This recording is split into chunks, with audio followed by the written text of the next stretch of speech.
लक्ष्मीच्या पावलांनी या मालिकेचा आजचा भाग आपण ऐकत आहोत। आता अद्वैत इकडे खरेंकडे गेलेला असतो। अद्वैत खरेंकडे गेल्यानंतर आता इकडे संगीता म्हणत असते, या ना, या जावई बापू, बसा ना। पण संगीता म्हणते, पण मला एक गोष्ट सांगा जावई बापू, ही कली अशी कशी गेली हो? त्यावर लगेचच अद्वैत म्हणत असतो, एक नंबरची खवचट आहे बघा तुमची मुलगी, खरं सांगतोय मी, अगदीच खवचट आहे। त्यावर आता इकडे काजल म्हणत असते, हो अगदीच बरोबर आहे बघा, अगदीच ही खरेबाईंसारखीच गेलेली आहे, खरेबाईंवरच गेलेली आहे इथे आमची तायडी, हो की नाही? आमच्या खरेंचं पण तसंच आहे बघा। त्यावरच दिनकरराव म्हणतात, हो जावई बापू, हे नवरा बायकोंचं नातं असंच असतं बघा।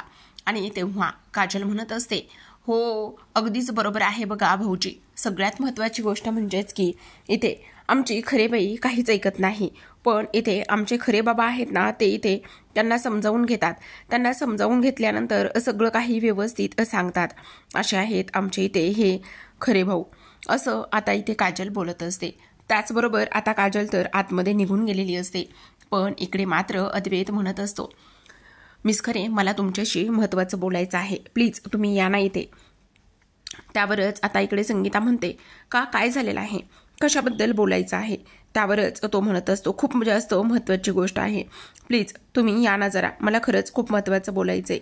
असं म्हटल्याबरोबरच आता लगेचच संगीता इथे अद्वैतचं ऐकते आणि अद्वैतचं ऐकल्यानंतर ती विचारते, कशाबद्दल आणि काय बोलायचं आहे सांगाल का जरा? तेवढ्यात अद्वैत लगेचच म्हणत असतो, मला कळत नाही मला काय होतं इथे, खरं तर माझ्या मनातल्या ज्या गोष्टी आहेत त्या मी इथे बोलण्यासाठी काउन्सिलरकडे सुद्धा गेलो होतो, पण तरीसुद्धा माझ्या मनामध्ये अनेक प्रश्न निर्माण झालेले आहेत। आता मला एक गोष्ट सांगा खरे बाई, एक गोष्ट सांगा मिस खरे, आत्ता इथे मिस्टर खरे असं का म्हणाले की नवरा बायकोंचं नातं असंच असतं?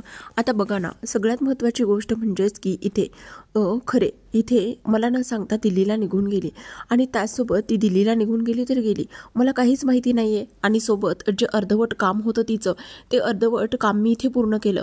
मी सहसा फारशी कुणाची कामं करत नाही, अर्धवट राहिलेलं तर मुळीच नाही, पण मी इथे खरेचं काम हे केलेलं आहे।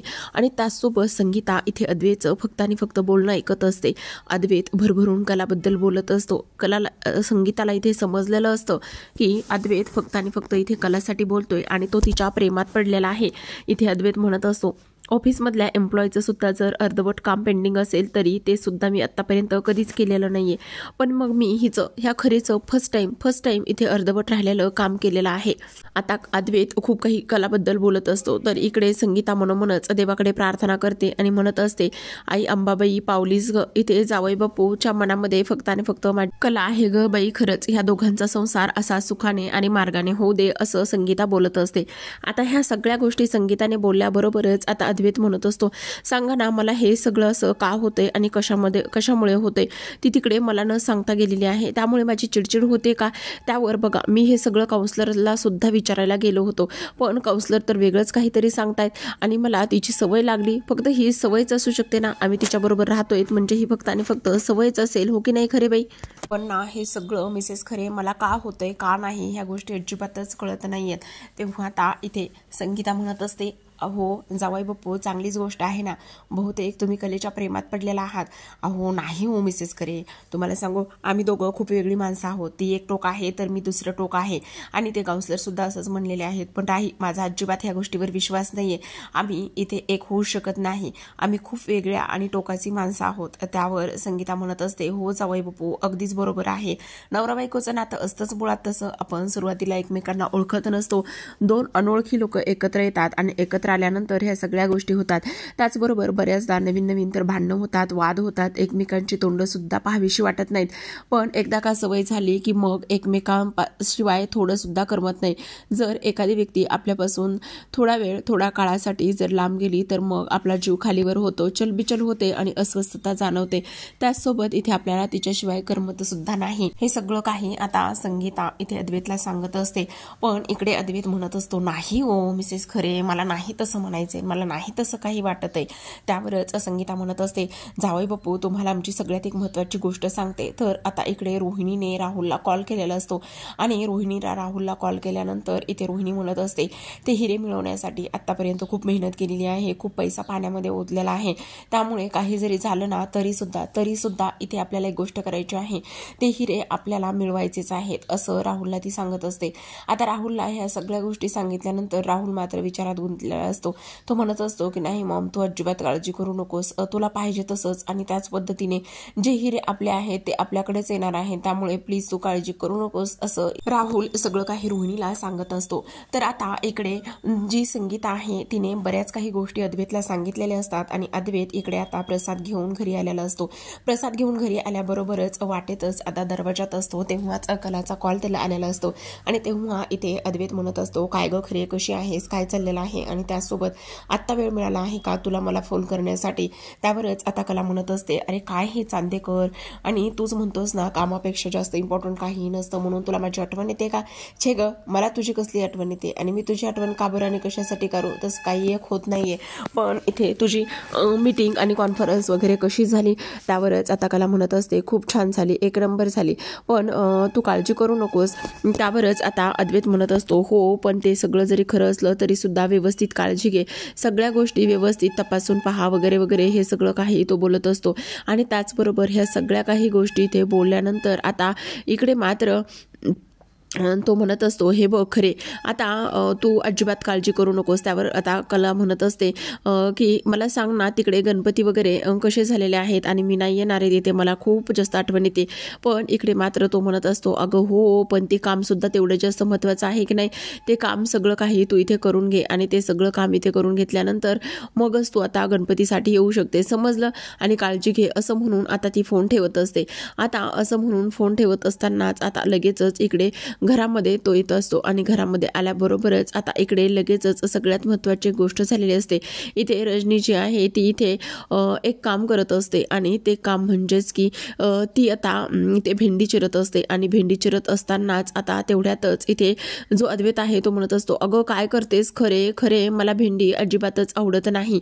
तेवढ्यातच आता इथे ती म्हणत असते, अरे काय हे तुला भेंडी आवडत नाही, मग मला एक गोष्ट सांग ना की तुला सगळीकडे खरे खरेच दिसत आहे का, मी रजनी खरे आहे, मिसेस रजनी खरे आहे, समजलं तुला, असं सुद्धा इथे आता ती बोलत असते. आणि ह्या सगळ्या गोष्टी इथे ती बोलल्यानंतर आता लगेचच इकडे मात्र ती म्हणत असते, काय चाललेलं आहे, कशाबद्दल हे सगळं काही सुरू आहे आणि त्याचबरोबर मनामध्ये कसले विचार आहेत हे तरी मला सांगू शकतोस का, असं विचारल्यानंतर आता लगेचच अद्वैत म्हणत असतो, अगं ऐक ना रजनी काकू, मला तुझ्याशी खूप महत्त्वाच्या विषयावर बोलायचं आहे.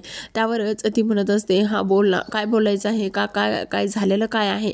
त्यावरच आता इथे तो म्हणत असतो, अगं सगळ्यात महत्त्वाची गोष्ट म्हणजेच की बघ, आता जर आपण दोन माणसं एकत्र राहत असू आणि त्यानंतर त्या माणसांची आपल्याला सवय होऊ शकते, म्हणजे तो माणूस अचानकच आपल्यापासून लांब गेला, दूर गेला, तर मग काय होऊ शकतं, असं इथे तो विचारत असतो. आणि त्याचसोबत तुझ्यामध्ये आणि त्याचबरोबर श्रीकांत काकामध्ये असं कधी झालेलं आहे का, की म्हणजे आता बघ लग्न झाल्यानंतर इथे श्रीकांत काका तुझ्यापासून थोड्या दिवसासाठी लांब गेलेत किंवा इथे तू त्यांच्यापासून लांब गेलेली आहेस. त्यावरच आता इकडे रजनी म्हणत असते, हे बघ असं काहीच नाही आहे आणि त्याहूनही सगळ्यात महत्त्वाची गोष्ट म्हणजेच की मला तर नेहमी असं वाटायचं, पण तुझ्या श्रीकांत काकाला वाटतं की नाही हे मला नाही सांगता येणार, कारण रजनी आणि त्याचसोबत श्रीकांतचं नातं हे खूप वेगळ्या पद्धतीचं होतं आणि ते अजूनसुद्धा आहे. त्यामुळे रजनी काही फारसं ह्या नात्याबद्दल अजिबातच बोलत नसते, पण अद्वैतला ज्या गोष्टी इथे मनामध्ये येत असतात, जे काही त्याला बोलायचं असतं ते सगळं इथे तो रजनीशी शेअर करत असतो. आणि रजनीची ह्या सगळ्या गोष्टी शेअर केल्यानंतर तो म्हणत असतो, मग मला सांग, ती माणसाला सवय असते का, नक्कीच काय असते हे कळत नाही. त्यावरच रजनी म्हणत असते, मला तर असं वाटतंय अद्वैत तू नक्कीच प्रेमात वगैरे पडला असशील तिच्या, असं इथे ती त्याच्याकडे बघूनच बोलत असते. आता अद्वैत तर अगदीच कोमात गेलेला असतो, त्याला तर कळत सुद्धा नसतं की आता रजनी काय बोलते, कशा पद्धतीने ह्या सगळ्या गोष्टी बोलते हे सुद्धा तिला आता इथे समजत नसतं. आणि त्याहूनही सगळ्यात महत्त्वाची एक गोष्ट झालेली असते प्रेक्षकांनो, आता अद्वैत जो आहे तो खूपच मोठा विचार इथे करायला लागलेला असतो. त्याच्या मनामध्ये एक ना अनेक इथे विचार सुरू असतात आणि तेव्हा रजनी भेंडी चिरत असते. रजनीच्या मनातल्या ह्या सगळ्या गोष्टी अद्वैतने जाणलेल्या असतात, कारण रजनीच्या मनाची जी अवस्था आहे आत्ता इथे ती त्याला समजलेली असते आणि त्यामुळे तो तिला आधार देण्याचं काम करत असतो. इथे त्याच्या मनामध्ये हा सुद्धा विचार येतो की नाही, इथे रजनी काकूच्या मनामध्ये किती काय काय विचार सुरू आहेत आणि त्याचबरोबर ती किती अस्वस्थता आहे. आणि त्याचबरोबर सगळ्यात महत्त्वाची गोष्ट म्हणजेच की आता हे सगळं काही रजनीकडून त्याने ऐकल्यानंतर आता रजनीला तो इथे समजावण्याचं आणि त्याचसोबत बऱ्याच काही गोष्टी इथे तो करण्याचं काम करत असतो. किती नाही म्हटलं तरी सुद्धा इथे आता अद्वैत म्हणत असतो, ठीक आहे, तू नको काळजी करूस, होईल सगळं काही ठीक. असं म्हटल्यानंतर आता जो अद्वैत आहे तो तिथून निघून गेलेला असतो. आता अद्वैत संध्याकाळची वेळ असते आणि खोलीमध्ये येतो. आता खोलीमध्ये आल्यानंतर पुन्हा त्याला सगळीकडे कला कला कला किंवा खरे खरे खरे ह्याच गोष्टी इथे दिसत असतात आणि ह्याच गोष्टी इथे दिसल्यामुळे आता इकडे मात्र तो झोपण्याचा प्रयत्न करत असतो. नेहमी तर तो इथे खाली झोपण्याचा प्रयत्न करत असतो, पण आज मात्र त्याच्या मनामध्ये विचार सुरू असतो, नाही नाही, मी आज खाली का आणि कशासाठी झोपू, आणि त्याचबरोबर आता तर खरे सुद्धा नाही आहे इथे, मग मी खाली कशामुळे झोपू, नाही नाही, मी खाली अजिबातच इथे झोपू शकत नाही, असं सुद्धा आता इथे तो विचार करत असतो. त्याचबरोबर आता सगळ्यात महत्त्वाची गोष्ट म्हणजेच की आता काही जरी झालं तरी सुद्धा इथे खरे नाही आहे, पण ही नाही आहे तर मला एवढा त्रास का होतोय आणि मला ही सगळीकडे का दिसत आहे मला कळत नाही, असा सुद्धा अद्वैत जो आहे तो इथे विचार करतो. आता अद्वैतने ह्या सगळ्या गोष्टींचा इथे विचार केल्यानंतर आता इकडे मात्र सगळ्यात महत्त्वाची एक गोष्ट झालेली असते प्रेक्षकांनो, आणि ती म्हणजेच की त्याला इथे सतत सतत आठवण येत असते, ती म्हणजेच की आपल्या कलेची. आणि कलेची आठवण येत असल्यामुळे तो खूप जास्त अस्वस्थ झालेला असतो. तो त्याच्या मनामध्ये एक ना अनेक इथे विचार आलेले असतात. तेवढ्यातच इथे त्याचा दुसरा चेहरा समोर येतो आणि दुसरा चेहरा समोर आल्यानंतर इथे आता तो म्हणत असतो की हे सगळं काय चाललेलं आहे. आणि त्याहूनही सगळ्यात महत्त्वाची गोष्ट म्हणजेच की आता हे बघ, इथे तुला तिची आठवण येते आणि त्याचसोबत इथे तू तिच्या प्रेमात पडलेला आहेस आणि त्याहूनही तू हे सगळं मान्य का करत नाहीयेस. इकडे आता अद्वैत बराच वेळ मध्यरात्रीपर्यंत जागा असतो आणि मध्यरात्रीपर्यंत बराच वेळ जागा असल्या कारणाने त्याला झोप येत नसते आणि त्याला झोप येत नसल्या कारणाने आता एक गोष्ट इथे होत असते आणि ती म्हणजेच की तो बाहेर येऊन पाहतो. बाहेर येऊन पाहिल्यानंतर आता इथे राहुल घरामध्ये अंधाराचा फायदा घेऊन आलेला असतो. अंधाराचा फायदा घेऊन राहुल तिथे आल्यानंतर अद्वैतला तहान लागलेली असते म्हणून तो इथे बाहेर येतो. बाहेर आल्यानंतर ही खरे असते तेव्हा सगळं कसं वेळ इथे जागची जागी असतं आणि आता बघ ना, काहीच इथे जागची जागी नाहीये. त्यामुळे मला तर आता खूपच जास्त टेन्शन आलेलं आहे, असा इथे तो विचार करून खाली पाणी पिण्यासाठी आलेला असतो. खाली पाणी प्यायला आल्यानंतर इकडे तो पाहतो तर समोर जो राहुल आहे, राहुल मात्र इथे ह्याच्यासोबत असतो, म्हणजेच गणपतीच्या बाप्पाच्या मूर्तीसमोर उभा असतो. आणि गणपतीच्या बाप्पाच्या मूर्तीसमोर उभं असताना आता लगेचच इकडे मात्र तो एका गोष्टीचा विचार करतो आणि तेव्हा धावतच त्याच्याकडे जातो आणि घरातील सगळ्यांना इथे बोलवून घेतो. घरातील सगळेजण इथे आल्यानंतर सगळ्यांना खूप मोठा धक्का बसतो की हे सगळं काय आहे.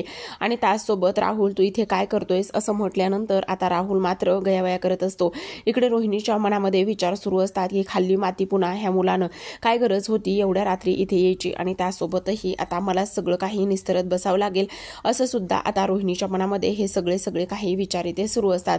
आता रोहिणीच्या मनामध्ये हे सगळे विचार इथे सुरू असताना मात्र सगळ्यात महत्त्वाची एक गोष्ट झालेली असते प्रेक्षकांनो, आणि ती म्हणजेच की इकडे आता जी काही आपली नैना आहे, नैना इकडे विचार करत असते राहुल आत्ता पण आलाय आणि आत्ता सुद्धा आल्यानंतर पुन्हा त्याने कटकारस्थान करायला सुरुवात केलेली आहे असं नैनाच्या मनामध्ये येत असतं. आता रोहिणीच्या मनामध्ये विचार येतो आता मलाच हे काहीही करून सावरावं लागणार आहे, काहीही करून मलाच आता ह्या झालेल्या ज्या गोष्टी आहेत त्या इथे बाजूला कराव्या लागतील आणि कसं तरी राहुलला या सगळ्या गोष्टीतून वाचवावं लागणार आहे, कारण ह्याला हा मातीच नेहमी खातो असा इथे रोहिणी विचार करत असते. त्याचबरोबर आता मात्र आबा जे आहेत, आबा सनकन एक राहुलच्या कानाखाली मारत असतात. राहुलच्या सनकन कानाखाली मारल्यानंतर इथे आता जो काही राहुल आहे तो म्हणत असतो नाही, मी फक्त इथे गणपती बाप्पाचं दर्शन करायला आलो होतो. पण इथे अद्वैत म्हणत असतो जेव्हा मी इथे समोर आलो तेव्हा तू मला घाबरलास का, आणि घाबरलास तर घाबरलास आणि त्याचसोबत तू इथे पायामध्ये तुझ्या शूज होते, तू जर दर्शन करायला आला होतास तर तुझ्या पायामधले शूज हे काय करत होते. अरे असं काय करताय, मी घराच्या बाहेर एवढे दिवस झालं राहतोय, मला सुद्धा तुम्हा सगळ्यांची आठवण येते आणि तुम्हा सगळ्यांची आठवण येत असल्या कारणाने मी नाही राहू शकत घराच्या बाहेर एवढा वेळ, आणि म्हणून मला आपल्या घरच्या गणपती बाप्पाची खूप जास्त आठवण येत होती आणि मला आपल्या घराच्या गणपती बाप्पाची आठवण येत असल्यामुळे मी इथे आलेलो आहे असं सुद्धा आता इथे तो सांगत असतो. आता ह्या सगळ्या गोष्टी इथे सांगत असताना मात्र इकडे सगळ्यात महत्त्वाची एक गोष्ट झालेली असते आणि ती म्हणजेच की इथे आता राहुल अगदीच गयावया करत असतो आणि म्हणत असतो, प्लीज तुम्ही मला थोडंसं समजून घ्या ना, माझा थोडासा विचार करा ना, मी असं काही एक नाही केलेलं आणि तुम्ही मला का समजून घेत नाहीत वगैरे वगैरे, ह्या सगळ्या गोष्टी आता इथे तो बोलत असतो. पण इकडे मात्र त्याचं म्हणणं कोणीच ऐकून घ्यायला तयार नसतं. इकडे सरोज त्याच्या पुढ्यात जाते आणि सरोज गेल्यानंतर पुन्हा सरोज सनकन एक कानाखाली वाजवत असते. आता राहुलच्या सनकन एक कानाखाली वाजवल्यानंतर राहुल हा अगदीच कोलंबलून पडलेला असतो. पण इकडे मात्र जी काही आता ही आहे रोहिणी आहे, रोहिणीच्या तोंडून एक सुद्धा शब्द फुटत नसतो. कारण तिला असं वाटत असतं की जर मी आता राहुलची बाजू घ्यायला गेले तर इथे मीच तोंडाशी पडू शकते. ह्या सगळ्यांना असं वाटेल की नाही, मीच इथे राहुलला सपोर्ट वगैरे करत आहे आणि राहुलला मीच या घरामध्ये वगैरे बोलावून घेतलेला आहे, असं ह्या सगळ्या लोकांना वाटू शकतं. आणि त्यामुळे मला असं वाटतंय की नाही नको नको, ह्या सगळ्या गोष्टी अशा अजिबातच व्हायला नको आहेत, असं सुद्धा आता इथे ती बोलण्याचा प्रयत्न करत असते. त्याचबरोबर आता सगळ्यात महत्त्वाची एक गोष्ट झालेली असते प्रेक्षकांनो, आणि ती सगळ्यात महत्त्वाची एक गोष्ट म्हणजेच की आता इकडे दुसऱ्या बाजूला रजनी म्हणत असते, हरामखोर आहेस तू, एक नंबरचा हरामखोर आहेस, तुझी इथे येण्याची हिंमत कशी झाली आणि त्याचसोबत इथे समजतोस तू कोण स्वतःला. आणि त्याहूनही सगळ्यात महत्त्वाची गोष्ट म्हणजेच की तुझ्या ह्या सगळ्या वागण्यामुळे आम्हाला किती आणि काय काय त्रास सहन करावा लागलेला आहे हे तुला माहिती नाही का, असं सुद्धा आता इकडे जी आपली सरोज आहे ती इथे बोलत असते. पण राहुल मात्र त्याची बाजू समजावून सांगण्याचा प्रयत्न करत असतो आणि तो म्हणत असतो, नाही तुम्हाला काहीतरी गैरसमज होतोय, मी फक्त एका कारणासाठी इथे आलो होतो, मी नाही कुठलं काही चोरी करायला आलो होतो, नाही काही करायला आलो होतो. त्यावर आता इथे अद्वैत त्याच्या समोर जातो. अद्वैत त्याच्या समोर गेल्यानंतर अद्वैत तर आता खूप जास्त चिडलेला असतो. तो विचार करत असतो की नाही, काही जरी झालं तरी सुद्धा. आणि तेव्हाच आता इथे आबा म्हणत असतात, अरे गाढवा, तुला अक्कल पाहिजे आणि त्याचसोबत इथे तू कशाला आलेला आहेस, तू अक्कल काही घाण टाकलेली आहेस का. आबा मात्र खूप काही गोष्टी इथे त्याला बोलत असतात. आबांनी एवढ्या सगळ्या गोष्टी बोलून सुद्धा आता इथे त्याला काहीच फरक पडलेला नसतो. तो विचार करत असतो की नाही, हे सगळं कशामुळे झालं आहे. तर इथे मात्र त्यावरच तुमच्या एक गोष्ट लक्षात येते का. पण अद्वैत मात्र त्याचं काहीच ऐकून घेत नसतो आणि अद्वैत म्हणत असतो, नाही आम्हाला कुठलीच गोष्ट समजून किंवा ऐकून अजिबातच घ्यायची नाहीये. तुझ्या एक गोष्ट लक्षात येते का, जर तू इथे गणपती बाप्पाचं दर्शन करायला आला होतास तर मग तुझ्या पायात असणारे शूज इथे काय करत होते आणि मला इथे पाहता क्षणी तू एवढा घाबरला का होतास, असं इथे आता जो अद्वैत आहे तो राहुलला प्रश्न विचारत असतो. तरी तिकडे राहुलकडे काहीच पर्याय शिल्लक राहिलेला नसतो. तर आता प्रेक्षकांनो, आजच्या भागामध्ये एवढंच. उद्याचा भाग खूपच कमाल आणि धमाल दाखवलेला असतो. आता हे सगळे आरोप इथे राहुलवर केल्यामुळे आता इथे रजनी कशा पद्धतीने राहुलला वाचवेल किंवा त्याची बाजू घेईल हे पाहणं इंटरेस्टिंग आणि रंजक असतं. त्याहूनही सगळ्यात महत्त्वाची गोष्ट म्हणजेच की आता जो आपला अद्वैत आहे, अद्वैत मात्र आबांकडे जात असतो आणि अद्वैत आबांकडे गेल्यानंतर इथे तो आबांना म्हणत असतो, आबा माझा एक मित्र आहे आणि तो मित्र आणि त्याची बायको थोडेसे दुरावलेले आहेत आणि काही कारणासाठी ते लांब झालेले आहेत. पण आता माझ्या मित्राच्या मनामध्ये खूप काही गोष्टी आहेत. तो माझा मित्र जो आहे तो इथे तिची आठवण काढतोय की काय करतोय हे मात्र समजत नाही, असं इथे तो बोलत असतो. आता इकडे आबांना तर हे सगळं काही समजलेलं असतं. कारण अद्वैत हा कोणाची आठवण काढतोय, कोणाबद्दल त्याला एवढं सगळं काही वाटतंय. तेव्हा आबा म्हणत असतात, अरे मग तुझ्या त्या मित्राला ते गोष्ट समजायला हवी की तो तुझा मित्र जो आहे ना, तो त्याच्या बायकोच्या प्रेमात पडलेला आहे. इकडे आता अद्वैतला आबांनी ह्या सगळ्या गोष्टी सांगितल्यामुळे तो तर अगदी शॉक लागल्यासारखाच पाहत असतो. कारण आतापर्यंत प्रत्येकाचं ओपिनियन घेत असताना त्याला प्रत्येकाने हीच गोष्ट इथे समजवलेली असते की इथे तुझा जो कोणी मित्र आहे तो मात्र इथे प्रेमात पडला आहे वगैरे वगैरे, ह्या सगळ्या गोष्टी इथे सांगण्यात आलेल्या असतात. तर अशाच नवनवीन डेली मालिकांचे अपडेट्स आणि रिव्ह्यू जाणून घ्यायचे असतील, पाहायचे असतील तर नक्की चॅनलला सबस्क्राईब करा. भेटूयात पुढील भागामध्ये. तोपर्यंत पाहत राहा लक्ष्मीच्या पावलांनी.